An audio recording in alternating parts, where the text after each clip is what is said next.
vous êtes peut-être en souffrance parce que votre mental n'arrête pas de tourner en boucle. Il parle comme ça, sans arrêt.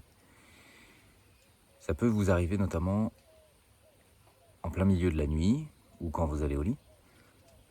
Et donc ça trouble votre sommeil et on sait que quand on dort mal, c'est plus difficile d'affronter sa journée. Et donc on a l'impression qu'on ne trouve pas l'interrupteur, c'est-à-dire que la tête fait des siennes, elle pense au passé, elle a peur de l'avenir, elle fait des plans sur la comète, l'esprit peut s'enthousiasmer pour un projet, puis être anxieux pour la fin du mois, les enfants, l'argent. Ça part dans tous les sens. C'est une cacophonie.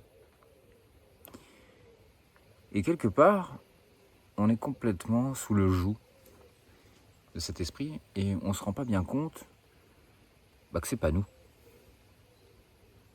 La première façon de stopper le mental qui tourne en boucle, c'est de comprendre que nous ne sommes pas le mental.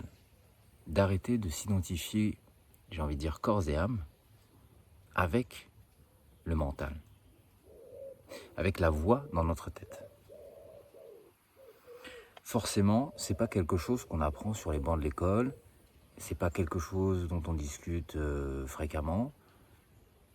Et donc, on est comme ça, pris dans une illusion où on croit être le mental. Et on croit tellement être le mental que si on arrête de penser quelque part, on n'existe pas. On va s'évaporer ou mourir. Vous pouvez faire l'expérience tout de suite, en regardant cette vidéo. Si je vous demande quelle va être votre prochaine pensée, elle tarde à venir. Vous n'avez pas disparu entre le moment où je pose la question et le moment où vous avez ce blanc mental. Vous n'êtes pas donc votre mental, je ne le suis pas. C'est une vérité que vous pouvez vous rappeler à tout moment. Surtout quand vous avez l'esprit très agité, que vous êtes pris de pensées compulsives et anxiogènes. Alors ça, c'est surtout à l'endroit du futur, que ce soit pour votre retraite, pour un voyage que vous avez à faire demain, vous avez une nervosité comme ça, ou pour le passé, où vous rejouez des scénarios et vous essayez vainement de remodeler la réalité, mais bon, ce qui a été fait a été fait. Et en fait, vous vous faites souffrir parce que le cerveau ne fait pas trop de différence entre ce que vous imaginez, ce que vous vivez intensément dans votre esprit et ce que vous expérimenteriez avec vos sens comme si c'était réel. Il y a une autre façon complémentaire d'aller mieux, c'est de se recentrer sur sa respiration.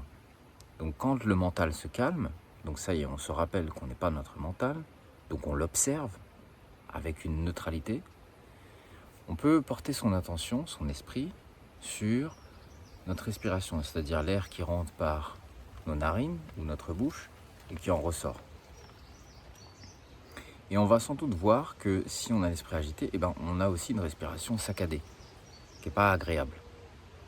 Donc là, tout d'un coup, on se refocalise sur le corps et en particulier cette respiration qui est un miracle. C'est un miracle que le cœur batte et vous permette de respirer, que vos poumons fassent ce qu'ils ont à faire, sans même que vous ayez à y penser. Et donc là, on est conscient, on focalise notre attention sur cette respiration. Ça va nous calmer aussi. Autre façon de calmer l'esprit, focaliser son attention pleinement sur ce qui est en train d'arriver. Ça n'a pas besoin d'être spectaculaire. Par exemple, on est en train de faire la vaisselle, être complètement dans cette activité. Si on écrit, par exemple un poème, devenir le poème. Dans le Tao Te Ching de Lao Tzu, il parle d'action sans effort, qu'on peut mal interpréter et comprendre ou confondre avec de la paresse, mais ce n'est pas de la paresse. C'est simplement le fait de faire confiance à une intelligence supérieure, à son instinct, son intuition, sa créativité, qu'elle surgisse comme ça, et ne faire qu'un avec l'activité qu'on est en train de faire. Et donc du coup, l'action est beaucoup plus fluide, elle n'est pas pesante. Donc on parle d'action sans effort. Il est possible aussi que la pensée revienne au galop. Alors dans ce cas-là, il ne faut pas essayer de l'analyser ou de s'en offusquer, de se dire « Ah, c'est pas possible, encore le mental qui fait des siennes », parce que ça va rendre encore plus compulsif la pensée, puisque le simple fait de se dire, d'être énervé parce qu'on n'arrête pas de penser, c'est une pensée. Et c'est une émotion. Une émotion, c'est une pensée qui va dans le corps, qui imprègne le corps. Ça peut être de la colère, de la tristesse, toutes sortes d'émotions difficiles à vivre, qui tendent le corps, qui nous rendent apathiques ou tendus. Et donc, il ne faut pas s'en offusquer, c'est pas grave. Si on fait la vaisselle, pour reprendre cet exemple, et qu'on focalise son attention sur la vaisselle, on va se sentir bien en paix. Mais il est possible que l'esprit divague, qui veulent parler. On peut le laisser parler.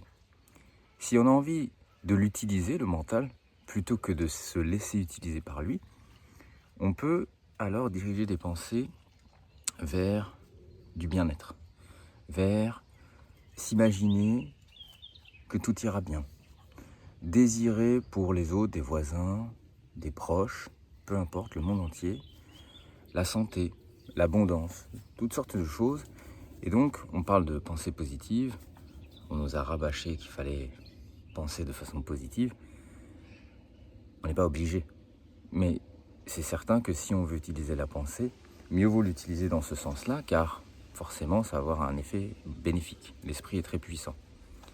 Et donc, j'espère que ces petites astuces ou cette simple réflexion, qui ne sont pas peut-être pas des grandes vérités, puisque je pense qu'on sait tous ceci au fond de nous, et on a tendance à oublier.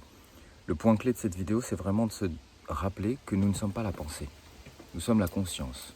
Il y a une conscience qui permet de faire émerger des pensées, anxiogènes, positives, toutes sortes de pensées, qui elles-mêmes génèrent des émotions dans le corps, colère, tristesse, mélancolie ou béatitude. Toujours revenir à la source étant la conscience. J'espère que cette vidéo vous aura été utile.